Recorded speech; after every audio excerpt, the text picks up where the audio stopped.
Энэ төхөөрөмж бол хөрвүүлэгч инвектор. Нарны автангаас 400 вольтын тогтмол гүйдэл орж ирдэг бөгөөд инвектор үнийг 220 вольтын хувьсах гүйдэл болгон хуургадаг.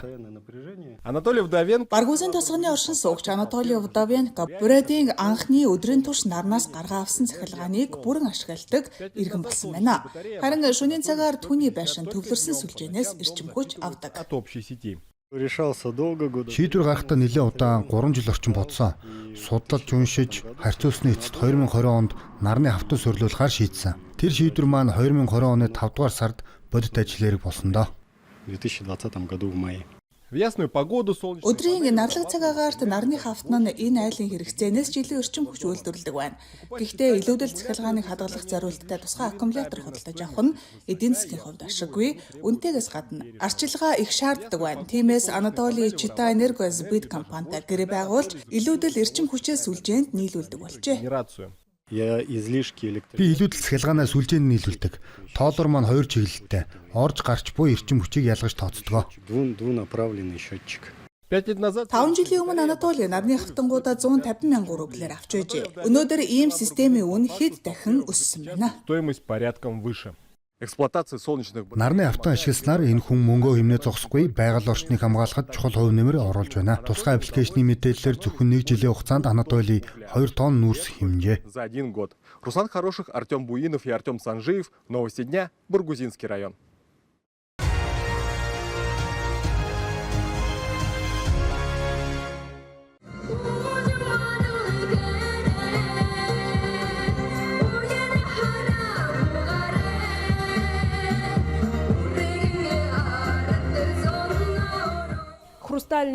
Болор усны эрвэс кино наадам 7 хоног үргэлжиллээ. Энэ хугацаанд үзэгчид 5 улсын 100 гаруй киног үзэх боломжтой байсан бөгөөд тэдний зарим нь уралдаанд оролцжээ. Тэдний дунд Брэд уран бүтээлчдийн бүтээлүүд ч багтсан байна.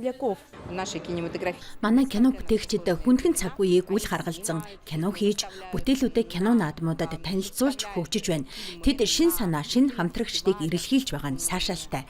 Тэдэнд гэрэлтэй ирээдүй бий гэдэгт би итгэлтэй байна. Ийм төрлийн наадмууд ирээдүйн суурь болдог. Наадмын шүүгчдийн бүрэлдэхүүнд нэртэй кино урлагийн мэргэжилтнүүд багтсан бөгөөд тэд Брэдийн кино урлагийн өвөрмөц онцлогийг онцолжээ. Эдгээр бүтээлүүдийг бие зөвхөн газар нутгийн шалтгаанаар бус харин үнэхээр сонирхолтой чанартай өвөрмөц байсан учраас сонгосон. Танай нутаг өөрийн соёл, агва уур амьсгал, сэтгэлгээний онцлогтой. Энэ бүхэн уран бүтээлд чинь туссан байдаг. Та бүхэн хэдийн амжилттай болсон Европ, Америкийн бүтээлүүдийг хуулбарлагдаггүй шүү дээ. Энэ жил 30 гаруй бүтээл өрсөлдсөн тул шилдэгийг тодруулах амаргүй байлаа. Уралдаанд уран сайхны хүүхэлдэйн бүрэн хэмжээний болон богино хэмжээний кинонууд оролцсон юм а. Өмнөх уралдаантай харьцуулахад энэ удаа маш олон бүтээл оролцлоо. Бид өдөр бүр 10 гаруй бүтээл үзэж бас бүрэн хэмжээний кинонд игч үнэлсэн. Маш сонирхолтой байлаа. Наадам насны хувьд ч олон талд төрөл бүрийн уран бүтээлчдийг нэгтгэснээрээ онцлог байгаа. Залуу уран бүтээлчид нэр хүндтэй мэргэжилтнүүдтэй энэ тэнцэн өрсөлдөж зарим нь шагнал хүртжээ. Хоёрдугаар байрыг хувь тавилангийн балет кинонд олгож байна. Найруулагч София Калашникова. Шилдэг богино хэмжээний кино найруулагчаар Орос Буратаас оролцсон София Калашникова тодорлоо. Шагналыг кино жүжигчин Бүжгийн коллежийн оюутан Абания Митайлова болон Москвагийн кино коллежийн захирал Даниил Саксонов гардан авна. И Петра Абашеева и директор Московского киноколледжа номер 40 Даниил Саксонов. Наадмын гран-при шагналыг Земляки кино хүртлээ. Хүүхэлдэйн төрлөөр Булгаков болон хүүхэлдэйн тоглоом бүтээлүүд шалгарсан бол бүрэн хэмжээний киноноос цусны бүлэг ба нарны зүг тэмүүлэл ялалт байгуулжээ. Харин богино хэмжээний кино төрөлд Брэдийн хадагтай та баривчлагдлаа хэмээх бүтээл шилдгээр шалгарсан байна.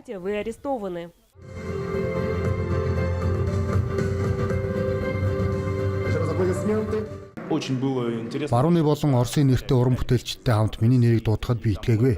Тиймээс шагнал хүртсэндээ маш их гайхаж баярлсан шүү. Наадамд нийтдээ 2000 гаруй үзэгч хүрэлцэн ирсэн байна. Үйл явдлын талаарх дэлгэрэнгүй телевизээр гарсан 3 өдрийн тэмдэглэл танилцуулжээ. Валентина Цыбикова, середина земли, Бурятия.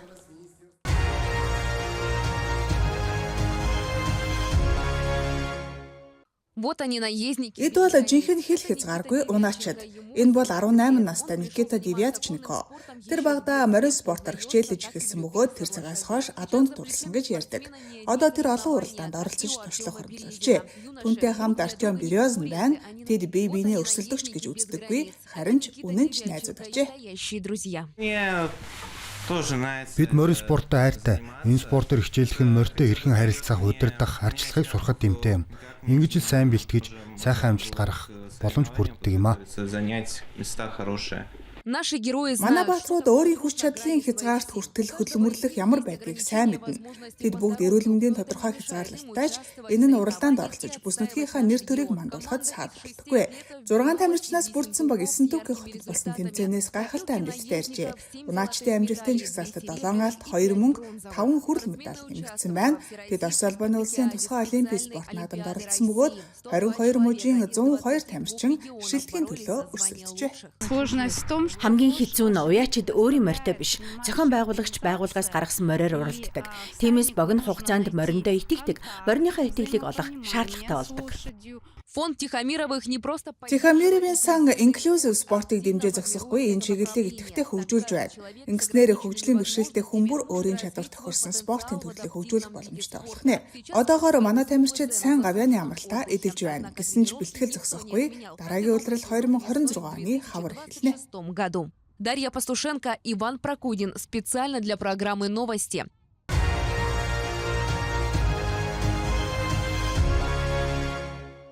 Легендарная повесть Бориса Борис Васильевийн домогт үүрэг хүлээсэн цагт хэмээх тууж шинээр амиллаа. Сургуулийн сурагч бүрийн мэдих түүх их бууч охтын тухай өгүүлэмжийнхнуудаа тайзнаа хүчирхэг хөгжмийн драм хэлбэрээр сэргэжээ. Ялтын баярын өдөр Читагийн төв талбайд өвөр байгалийн хээ театрын гайхалтай тоглолтыг үзсэн үзэгчид танхим дүрм тоглож дахин нэгэн хүчтэй сэтгэл хөдлөм жүжигийн үзүүлбэрийг хүлээн авлаа. зрелище. 5 дугаар сарын 9-ний тоглолт, Ленний талбайн тоглолт санаанд орлоо. Энэ удаа гол сэдвээсээ хазаахгүй, харин ч илүү гүн, илүү сэтгэл хөдлөлгөн байх нь гарцаагүй гэж бодож байна. Өнөөдөр би уйлахад бэлэн байна. Нээлтийн орой шүү дээ. Создание музыкальной Энэхүү жүжигийг бүтээх ажил хамт олонны хувьд сорилт байлаа. Хоосон тайз бус харин хахир хүүтэн хойд нутгийн байгаль орчныг яг үнэн төрхөөр нь сэргээхийн тулд хэдэн сарын хөдөлмөр зарцуулжээ. Тайзан дээр амьд дуугаар хамтлагийн дуучид жүжигчдийг дагалдан дуулахын зэрэгцээ, биеийн хөдөлгөөнөөр ярих балетын хэсэгч жүжигийн нэг чухал бүрэлдэхүүн болсон байна. Харин их бууж 5 охины дүрийг бүтээх жүжигчдийг олох нь найруулагчийн хувьд хамгийн хүнд даалгавар байжээ. стал настоящим испытанием для режиссера. Манай театрын бүрэлдэхүүнээр тайзыг дүүрэхэд жүжигчид хүрэлцэхгүй байсан юм. Зөвхөн охидын дүр төдийгүй бүжгийн болон хамтлагийн бүрэлдэхүүн хэрэгтэй байлаа. Тиймээс бид оюутнуудыг урьсан. Нэг охин манад ажиллаж байгаа. Нэгийг нь кастингаар сонгосон. Хүүхдүүд ч оролцсон. Мэдээж техникч мэрэгжилтэн хотод ховортвол тайз засал хийхэд хүндрэл гарсан. Гэхдээ бид хамтаараа шийдсэн юм. В предпремьерной Нээлтийн өмнөх бэлтгэл ажлын сандралд зөвхөн жүжигчид гэлтгүй тэдний ойр дотны хүмүүс ч автан тогтолж байв. Хөгжмийн найруулагчийн нөхөр гол дүрийн нэгийг бүтээсэн ихнэрээ дахин үзээд сэтгэл хөдлөлөө дарж чадсангүй.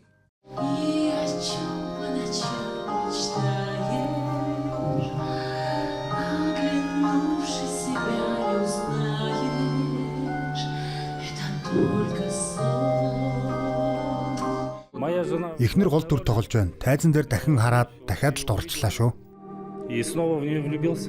легендарную повесть Үүрэг хүлээсэн цагт хэмээх алдарт тууж олон удаа дэлгэцэн амилсан ч хөгжмийн драмын хэлбэрээр тайзан дээр анх удаа амилж байгаа нь энэ бүтээлийг жинхэнэ дэлхийн бүтээл гэж хэлж болохуйц болжээ. Өөр байгалийн хээ театрын хамт олон шинэ мюзиклээ Орос даяар төдийгүй хөлийн чандад тоглох төлөвлөгөөтэй байна.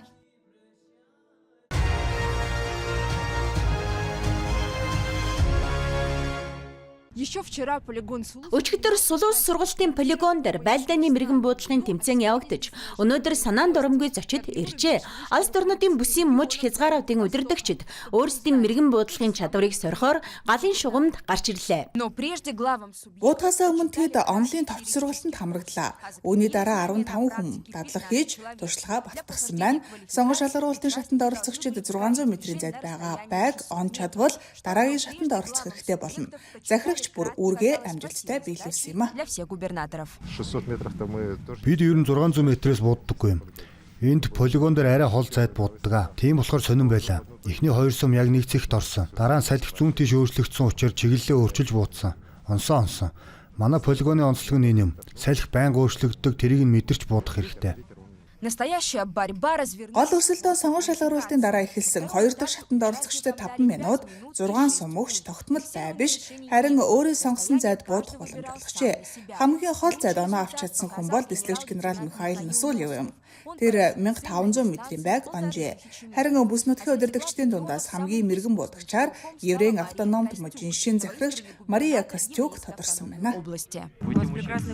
Танах гайхалтай полигонтой мөн мэрэгжлийн сургалтын удирдагч Сергейтэй юм байна. Тиймээс амжилтгүй будах шалтгаан байх. Ер нь бол эрэгтэйчүүдэд амгайлсан орчинд тэр тусмаа захирагчдын хүрээнд эмэгтэй хүн өөрийгөө харуулах хэрэгтэй болдог. Бид хичээж өөрсдийгөө хөгжүүлж байна. Харин хамгийн чухал нь энэ зориг хичээл зүтгэл маань манай бүс нутгийн хөгжилд тус хүргэнэ гэдэгт итгэлтэй байна.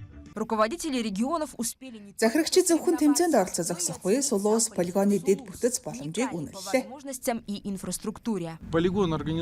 Энэ полигон маш сайн зохион байгуулалттай. Энэ бол магадгүй хамгийн шилдэг сургалтын баазуудын нэг баг. Цаашид хөгжиж байгаа нь харагдаж байна. Шинэ талбай, шинэ зайтай эсвүүж бий болж.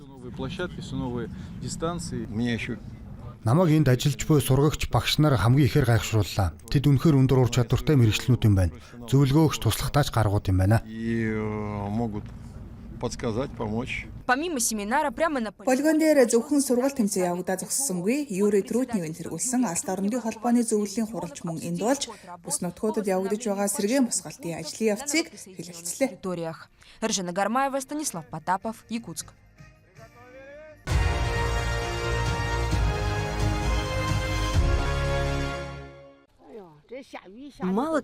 Хятадын төв хэсэгт орших шинсэн мужийн өмнөд нутгийн Жаоян тосгоны энэ жирийн эмэгтэйг цахим од гэхэд итгэхэд бэрх юм. 76 настай Чин Гуйган цахим орчинд Цинба эмээ нэрээр танигдсан бөгөөд Хятадын TikTok болох Douyin-д бараг 2.5 сая дагагчтай гинэ. Миний аач бизнесийнхэн алдагдлаас болж урам нь хугараад гэртээ юу хийхээ мэдэхгүй суудаг болсон. Би тэрэнд миний хоол хийхийг л бич. Би юу хийж вэ бүгдийг нь харуул гэж хэлсэн. Ингэж л бидний адал явдлын аян 2017 оны 100 эхэлсэндээ. Ачхүү Жан Ванлу эмээвөгийн хөдөөгийн амьдралыг өдөр бүр лайваар харуулж эхэлснээр хожим бизнесээ дахин сэргээх боломжтой болжээ. Хүмүүс миний хийцэн халуун тогоотой сүмсийг харчгаад энэ сүмсийг худалдаж авч болох уу гэж асуудаг болсон. Тэгэхээр ачхүү маань миний жорыг ашиглаад үйлдвэрийн аргаар үйлдвэрлэж эхэлсэн. Одоо маш алдартай, байнга дуустдаг юм. Өдгөө Цинба эмээгийн аккаунт хэдэн зуун орон нутгийн фермерүүдэд бүтээгдэхүүнээ сая юанаар борлуулахад нь тусалж байна. Жан Ванлу энэ нэрийг брэнд болгож амттны сүлжээ дэлгүүрүүдийг нээжээ. Гэвч Цинба эмээ цахим орчинд ганцаараа биш юм. Хятадын цахим ертөнцид ахмад насныхан улам идэвхтэй болж байна. Би бодохдоо ахмад хүмүүсийн цахим мэдвэх нь үе хоорондын холбоог хадгалах гүүр болж байна. Залуус тэдэнтэй сэтгэгдэл лайкаар харилцаж тэдэнд анхаарал хандуулах нэгэн төрлийн онлайн үр ачийн үүрэг хүндэтгэл болж байна. Энэ ганцаардлыг бууруулж ахмадуудад нийгэмтэйгээ дахин холбогдох боломж олгодог. Фуцэн мужийн Путян хотын 90 настай Мэй нэмээ Доюунд 1.2 сая дагагчтай. Түүний бичлэгийг үздэг залуус түн шиг хөвшин гэдгээс айхгүй боллоо хэмээн бичдэг. Харин Ляоны мужийн Шинян хотоос гаралтай 83 настай хуучин ачааны машины жолооч Жоо өвөөгийн амьдралыг илтгэх бичлэгийг 17 сая хүн дагдаг. Тэр зөвхөн эрүүл бие, сэтгэлээ хэрхэн хадгалах талаар бус хэрэглээний цахилгаан барааны таймыг хүртэл хийдэг байна. Нийгэмд хэрэгтэй хിവэр байх нь энэ л ахмад оддын гол урам зориг болж, харин залуу үзэгчид тэднийг амьдралын жинхэнэ үлгэр дуурайл гэж үздэг байна. В то время как молодая аудитория видит в них пример для подражания. Алиса Косюк, Джоу Исинь, Сиджитян.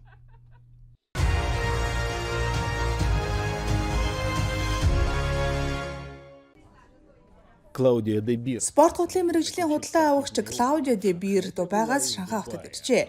Тэрээр Шанхайн загварын 7 хоногийн шоурум дэлгэгдсэн шин загваруудтай танилцаж, ялангуяа 3D хэвлэлийн технологиор хийгдсэн хятад пүүзнүүдийг онцолжээ. Спорт гутлын салбарт хүлээгдэж байгаа шинжилэл, инновац маш их байна.